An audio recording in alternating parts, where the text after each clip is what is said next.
Yo, what is up? You have found I Like the Blazers. I am your host, Brandon Goldner, and I'm stoked to have Blazers beat reporter Casey Holdahl on the show. Casey, what's up, man? Not much, Brandon. How you doing, man? I'm doing pretty good. You know, it's the holidays. Like, I'm feeling pretty festive, even all things considered. We just got our Christmas tree, got some lights up. So yeah, it's feeling kind of festive right here. You know, with COVID and with all of the holidays kind of being scuttled, you know, you got to kind of lean in a little bit to some of your traditions. And yeah, we're not typically big on decorating the house. We actually went a few years without even getting a tree, though we've kind of moved back in that direction. But yeah, we made a concerted effort to like put up more stuff, get our tree earlier this year, because it's like, man, everything's such a bummer. Like, let's do whatever we can to kind of get into the spirit of the season. So yeah, so that's what we're doing over here in North Portland. That's what we did too. It's like we've never gotten our tree this early, like ever. And Cassie has done a ton of Christmas shopping. I've done like a decent amount of mine where I'm usually putting off, but yeah, it's like wherever you can find comfort. Well, speaking of COVID, something that's not super comfortable. I mean, you have been a reporter with the Blazers since 2007. And unlike a lot of people who cover the NBA, you're in the scrums, you're on the planes, you're in the hotels, you're at the practices. So like you're getting to see the interpersonal dynamics. Like when people talk about team culture and leadership, you know, you're one of the few people who can actually speak about that firsthand and how that kind of manifests itself and how that actually shows up with the team. And so considering that, I was curious, like, what are the biggest and most impactful ways that your job has changed since March and since COVID has hit? Well, I mean, you just kind of prefaced part of it. First off, proximity. You know, whereas before I would spend a lot of time at the practice facility, a lot of time at the arena, a lot of time, you know, in the hotels on the road, at practices on the road. And, you know, all that stuff has basically gone away. Now, I think some of it's going to come back here in this upcoming season, you know, assuming that the best laid plans go the way that the NBA hopes. But you know, the biggest change has been that, like, you don't get the interpersonal interaction with the players and the coaches that you would typically get, you know, in the non-COVID times. And that really, you know, that really puts a cap on what you can accomplish in terms of your coverage. You know, the way it works right now, I mean, everyone's trying their best. You know, the organization is doing everything they can to make guys available. But, you know, we get 2 or 3 players on Zoom. You interview those players with all the rest of the local media. You don't typically know who is going to be available that day. So it's hard to plan to like write a story or to even come up with a bunch of questions, because it's like, I don't know who we're going to get to talk to today. So it makes it a little hard to do kind of some of the pre-planning you would have done before. You also have to be much more kind of focused in terms of your job, because, you know, you're only going to have, you know, maybe 2 questions to ask somebody. So you really need to try to go in with a good idea of what you're going to accomplish and then go ahead and execute it. So that way you put yourself in a situation where you can achieve the right at the end of the day. So, you know, that's kind of the biggest thing, is just not having that ability to talk to players, talk to coaches, particularly in a more intimate setting. Like, I mean, the guys have been great. You know, I feel like the players and the coaches have been forthright. But, you know, particularly for someone like myself, I would say probably someone like Jason, you know, when you've worked with the same group of guys for a long time, you build those relationships, you know, that you put a lot of time building. You know, when those goes away, it does affect your coverage. And so someone from like myself, who has been around for a long time and has built those relationships, you know, I don't get to necessarily utilize that the way I would have, you know, in regular seasons. And, you know, if you're someone who maybe, you know, covers the team, but not necessarily on a day-to-day, that's probably not as big of an issue. But if you're someone who has been in the thick of it for, you know, over a decade now, and again, like a lot of these guys, I've known them their entire NBA careers at this point, you know, that makes it difficult to get close to reaching the level of coverage that you might have been at before COVID. Well, I would imagine that like some of what you end up writing about, like there may be interactions you have just kind of, you know, kind of casually and you might put pieces together from interactions you had in like weeks and months past, and those won't really manifest until you actually write about it later, and you're kind of missing that now. I mean, are you going to be in arena when the preseason starts, which I think it's this Friday, isn't it? I mean, it's coming up. It is this Friday. I've kind of taken a stance that until something happens in 2020, I don't assume that it is going to happen. Yeah, that's probably safe. The plan is to be in arena, yes. So, and I don't know what the broader plan is, but I'm getting tested every day. So I will be able to go to games in person and potentially travel with the team at some point in time this season. We'll see how that goes. But nice. So in theory, in plan, yes, I will be there. The access will still be much different. There won't be, I don't think, any interaction with players and coaches. I think that'll still be via Zoom, though they might do it like they did in the Orlando bubble, which is where you had the Zoom interviews, but you also had people off on the side asking questions in person. I hope that's the case, because being able to actually look someone in the eye, and particularly there's a couple guys in the team where, I have very good relationships with them, and they generally know kind of what I'm getting at when I ask them a question that you might not be able to pick that up in person. So, so I'm hopeful that there will be that opportunity. But, Brandon, to be perfectly honest, like, this thing got thrown together so quickly that, until things actually happen, like, I don't know that anyone is actually positive how things are going to shake out. They've got plans, they've got tiers. Like, again, they've thought about it a lot, but until, the rubber meets the road on Friday versus the Kings, in a nationally televised game, by the way, too, it's kind of hard to figure what is going to happen. So I'm hopeful that's the plan, but we'll see what happens come Friday. Well, I mean, obviously, and people are going to get the virus, and things are going to have to change at some point. How much, we don't know yet, right? I think everyone's doing their best. I mean, here's something too, like with my work, there have been some changes because of COVID and obviously it is horrible in a million different ways, but there have been some changes that have come about by utilizing technology that maybe companies just didn't think about doing before. I'm just curious if there's anything about this environment we're working in now that maybe it forced some changes in how you get to do your work or approach your work that were not happening before, but now because of COVID have opened it up. Like, is there anything about this virtual environment? It's like, we really needed this tool, and for whatever reason, like, we just didn't use it. Now we're forced to use it. Like, has anything good come from this, I guess is what I'm trying to ask.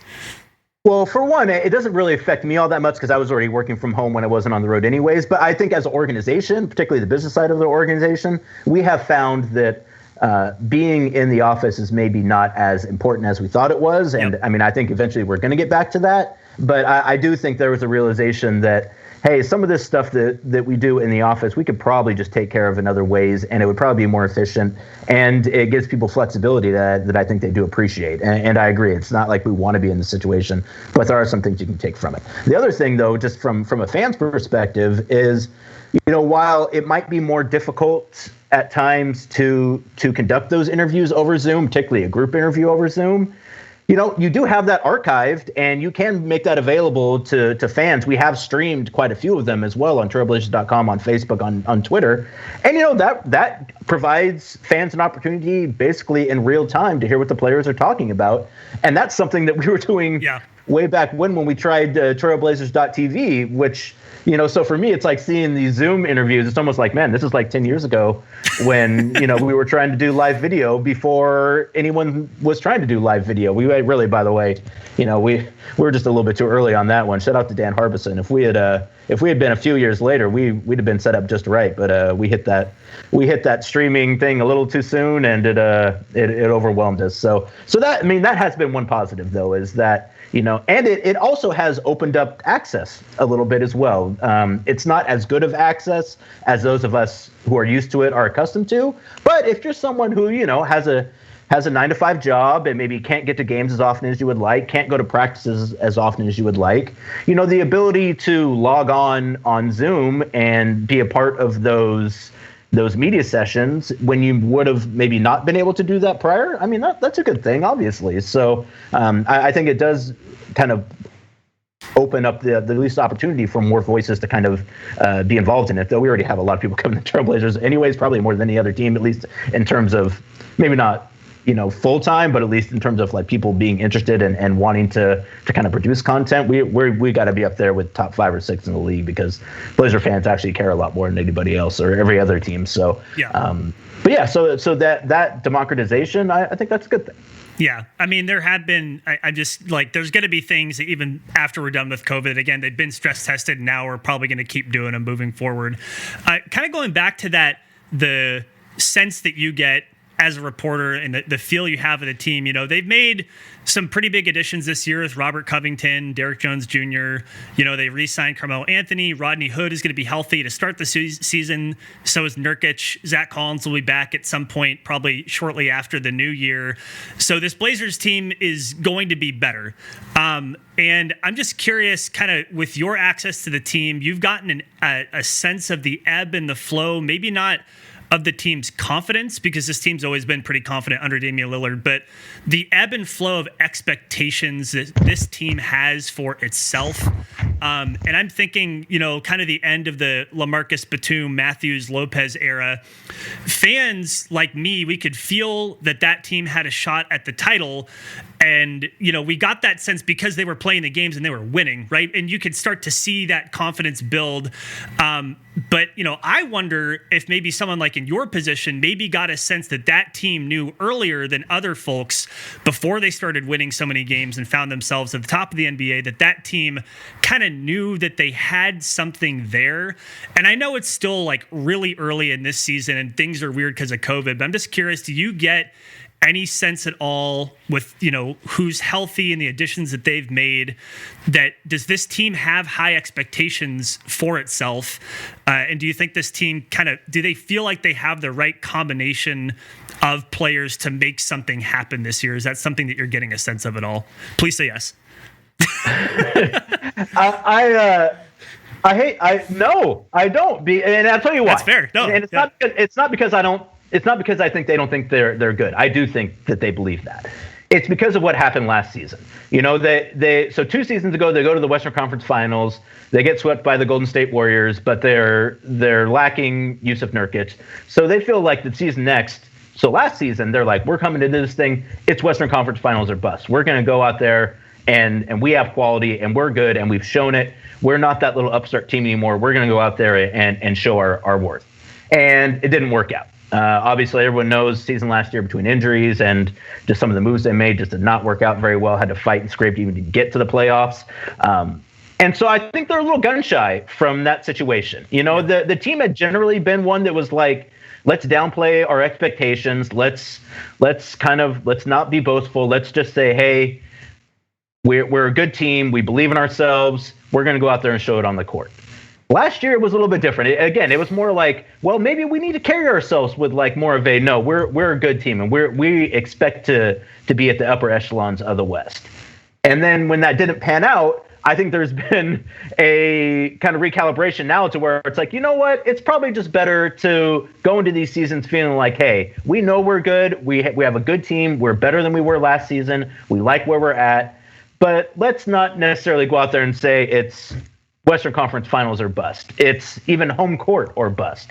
I think for the team, it's more like, let's not be in the play-in, and then anything other than that, let's just see where the chips fall. So, and the other part of that too is, talking about the Zoom interviews, I think if people watched Damian when he was talking in Media Week about kind of where he felt like the team was at, I feel like he was a bit muted in that because he's seen it before. Like he's come into seasons and been like, this team is good. Like we can do it. We're there. We're just as good as any of these other teams that everyone else is saying is a lot better than us. And it hasn't always panned out. So I think for him, he's really at the point where he's like, hey man, if this is going to happen, like we got to go out and do it. This idea that like, well, we're being disrespected or people aren't giving us the credit that we deserve. It's like, yeah, maybe, but also we barely made the playoffs last season. Also, we got swept as a 3 seed by the Pelicans.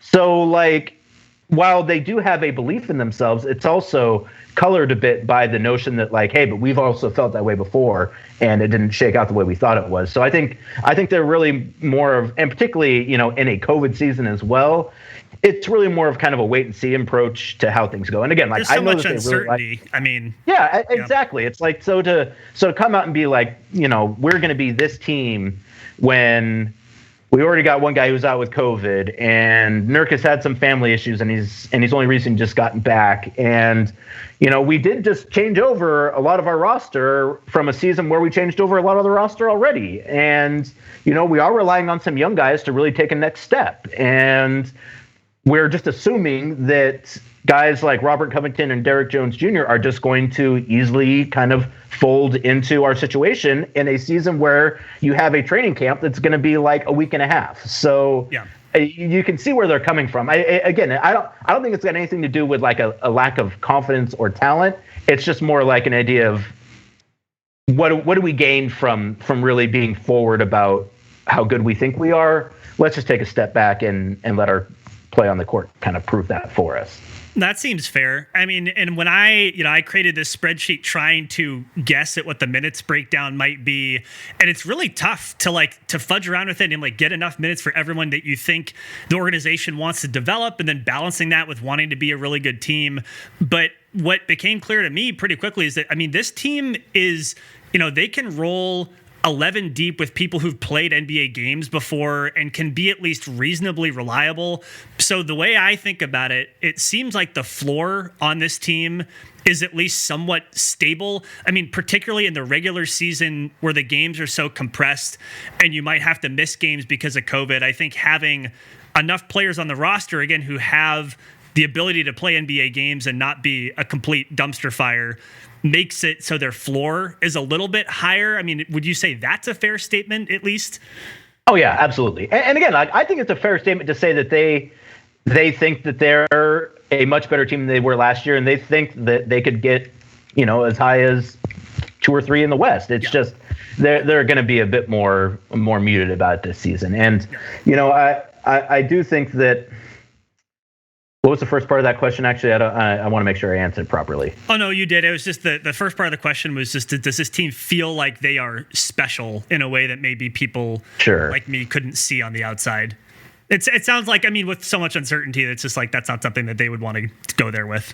Yeah, and again, and I think with the injuries they also had last year as well, I think that there's an acceptance that like, hey, we can put this thing together just right, or we can feel like we've got something going just the way we want to, but a lot of things can happen in between. And it wouldn't matter. The other part, and it wouldn't matter. The other thing too, I remember that I just wanted to get to was you talked about minutes, and the idea last season was that, and Terry actually said it in training camp. It was basically, I mean, he's usually very regimented about his rotation, particularly his starting lineup. And last season, he basically came out and said, like, hey, with the talent we have on this team, we might change things up from a night-to-night basis because, maybe on one night we'll need a bigger lineup. Maybe on some nights we should play smaller lineups, and you might start one night and then potentially not even play the next day. And with the way things happened with injuries, that obviously never happened. But they're coming into this season with the same idea, which is that, like, yeah, it does look like we've got quite a few guys on the wing, and going from trying to figure out, like, hey, how can we play someone less than 40 minutes to how can we get a guy 15 minutes this season? One of the ways I think they're going to deal with that is they are probably going to be much more willing to experiment in terms of lineups and starting lineups even as the season goes on. One, because I think they feel like they have the talent to do that. And two, as you mentioned, in a condensed season, they're literally playing every other day. I don't think they ever have more than 2 days off in a row. That's the kind of season where you're going to need to give guys, if not a full night off, at least, lighter duties. So I think this is definitely the season where you probably don't concern yourself too much with, well, how is so-and-so going to get minutes, because you're going to need those bodies. And the other part too that we found is that, they went into last season feeling maybe not like they were stocked at the forward positions, but, they're like, well, we got Hoodie, we got Zach, we got Powell, And then, you lose all three of those guys, and Powell you never even end up seeing. And all of a sudden you're like, on the team in the first place. I typically don't bring it up, but when I'm recounting like what their forward situation was last year going into the season, you do count Powell because they did think that he was going to be able to play. Obviously, it didn't shake out that way. So to go from that situation and being like, heck, we got to sign Carmelo Anthony and start him because we don't have the bodies, to maybe Carmelo doesn't even play on a night-to-night basis, depending on what the matchup is. I mean, that's how they go about taking care of that problem. And again, it's one of those situations where, it's the problem you would much rather have compared to last season, which was, we don't have anyone on this team. We have one guy on this team who's taller than 6'9". We're calling out Brandon Goldner to come play minutes on the team. I think we were close, man.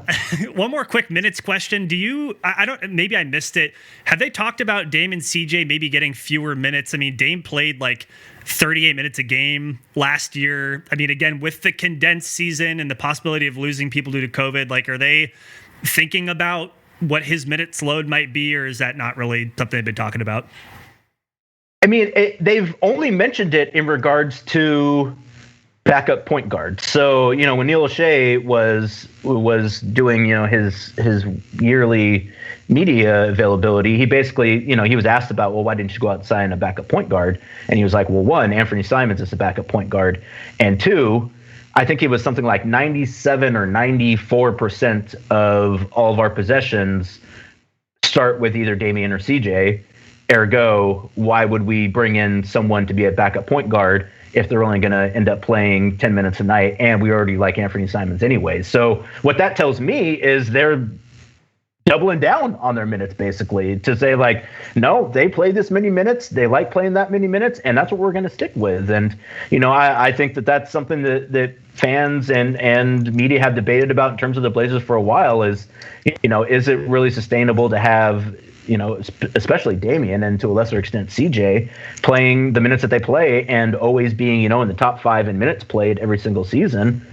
And I think the stance of the organization has been, that's what we're going to roll with. I mean, they've needed to play those minutes to win games. I mean, exactly. I mean, I think, if you were going to devil's advocate it, you'd say like, well, if you had a better backup point guard, maybe you wouldn't need them to play those minutes. But the fact is, I mean, Damian's going to play 36 minutes. CJ is going to play 36 minutes. So that basically leaves 12 minutes. And again, like I'm not arguing against the importance of backup point guards. And I think that Anthony Simons will do just fine. And I know that they're super high on him, and they have some goals for him this season, particularly in terms of him just kind of paving his own way that I think they're really excited about. But I mean, the fact is that, the two best players on the team are both, high usage ball dominant guards.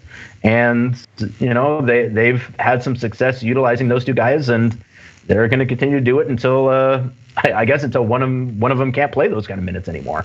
Yep. Well, speaking of CJ's minutes and this last question, then we'll get you out of here. I was listening to the Locked On Blazers podcast with Mike Richmond, and he floated the idea, not that CJ will make the All-Star team, but that the circumstances in the West and the Blazers may line themselves up to give CJ the best chance he's had so far to make the All-Star team. And, part of his logic was with Westbrook leaving, with Harden probably on his way out and probably going to the Eastern Conference, with maybe Chris Paul and Devin Booker cannibalizing themselves a little bit, being on the same team, and the Blazers getting better as a team, that maybe there is some room for a player like CJ McCollum. Let's say he has a slightly better year this year. Let's say the Blazers are tracking to be like a top 2, top 3 team in the West, that maybe CJ would get some All-Star consideration. I'm just curious what you think about that. And again, not to say that, like has a super good chance of making the All-Star team, but just that question of, he might have the best chance he's ever had. Like, what do you think about that? I think, as usual, that's a pretty astute point from Mike. On one hand, I mean, and you didn't even mention Klay Thompson as well, who is going to be out. He was out last season as well, but that's another guy who would basically pencil in as an all-star if he's healthy, and he's not going to be there. So, I think the issue with CJ is not that he's not an all-star caliber player. It's just that, the West is stacked, and there are a lot of great players, and a lot of them happen to be guards. And he's a guy who doesn't play another position, so he can't do like the Luka Doncic, which is, being available or being able to get voted in as a guard and a forward. Same thing with a guy like LeBron. Now, granted, LeBron can still be an all-star, but just the idea that, like, particularly in the West, particularly when there's a lot of competition for a very small number of slots, if you're not a verified number one guy, which CJ isn't because that's Damian, then you basically have to have something break right for you. So you have to play multiple positions. You have to be on a team that is one or two or just running roughshod through other teams. You have to put up ridiculous stats. You have to be a guy who's going to play in different events. Now, granted, that's not going to be an issue this season because there's not going to be an actual game. Yeah. But you always have a better shot of making the actual All-Star game if you're competing in the three-point contest or the dunk contest. So, but Mike is right in that, you lose Westbrook. I think at this point, while Chris Paul and Devin Booker might cannibalize each other a little bit, I think Devin Booker is already to a point where, like, people are looking to get him into the game. So if nothing else, I actually think he probably has improved his chances of making it. Maybe they give Chris Paul a pity vote, but also I think Chris Paul's been on enough teams at this point and known enough players and coaches where I don't know the guys are like super pulling for him or anything anymore. So so you figure like Damian's a shoe-in, Steph's a shoe-in, LeBron. I'm thinking mostly guards or Doncic. I would say Booker is almost for sure going to be there. Donovan Mitchell. He made it last year. And then guy that the Warriors just traded to Timberwolves. D'Angelo Russell. I mean, like, I'm not saying those guys are locks, but I mean, there's a lot of guys who are in that conversation. I like how you knew his social media tag without his name. Yeah, well, I just saw too that. Then literally the reason it popped into my mind is because I saw that he's got some clothing line on Leaning that's coming out, and I just saw some of the images of it today, and I was like, hey, right, yeah. That wasn't that bad actually. So that's why it refreshed my mind. So yeah, I mean, I think that CJ's probably got a better case than he's ever had, assuming that he plays at a level that we're accustomed to seeing CJ play at. But you get down to the numbers, you start crunching them, and they've also really loosened up on allowing coaches basically just to vote for whoever they want to vote for. They don't really care so much about positions anymore, or at least not to the extent they used to. So you don't get in through the fan vote. I mean, that's an impossibility. And then, you're having to fight with guys, with every 6'8" guy who is scoring 20 and grabbing 8 rebounds a night. And, at a certain point, it's like, unless the Blazers have a great record, it's probably hard to put 2 guys in. So a good chance, but it really probably does come down to how well the team plays. Yeah, for sure. Yeah, and I think that the coaches get to vote on 2 guards and, like you said, 2 at-large players or positionless. That would be rad though. If that happens, or even if that gets close, something's going right.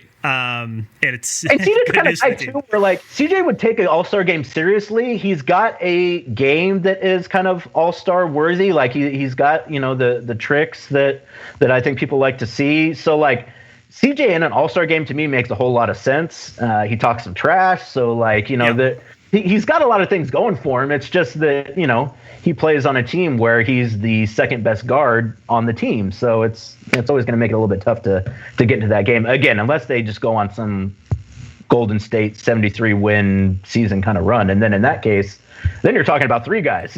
Like then you're like, hey, what's Nurk doing? Like what are his numbers like at that point? So that's a pipe dream, but I do think that both those guys are good enough to be all-stars. It's just a numbers game. Yeah, for sure. From your lips to God's ears, 3 all-stars. Whew. With that, Casey, man, I always appreciate your time. Thank you. If people wanted to connect with you and check out your work, how would they do that? Blazers.com/forward-center. You can check out me on Twitter. I wouldn't necessarily recommend it, but I'm on Twitter at CHold. And also I'm on Instagram, which I would much more recommend, at Casey Holdahl, HOLDAHL.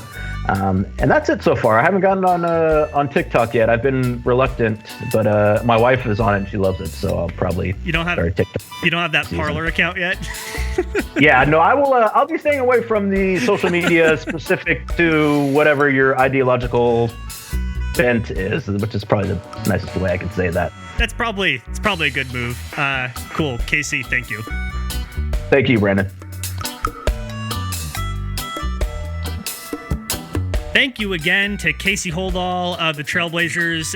Appreciate him taking the time. And yeah, that's it for this week. Probably going to have another episode coming up in just a couple days.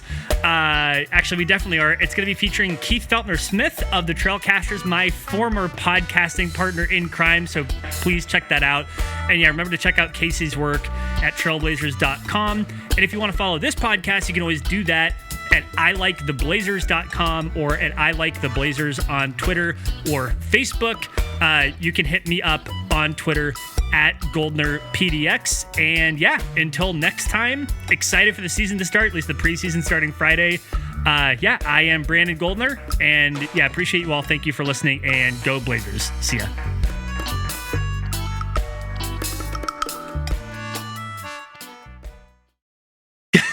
The starting, I don't know, like the. Yeah, no, I feel you. Yeah, the intro thing just seems so. Your lame, high energy intro when you already just did it in front of the person you're doing it again. Yeah, no, I understand. Hey, everybody. Yeah, no, Yep. for sure. Yep. Okay.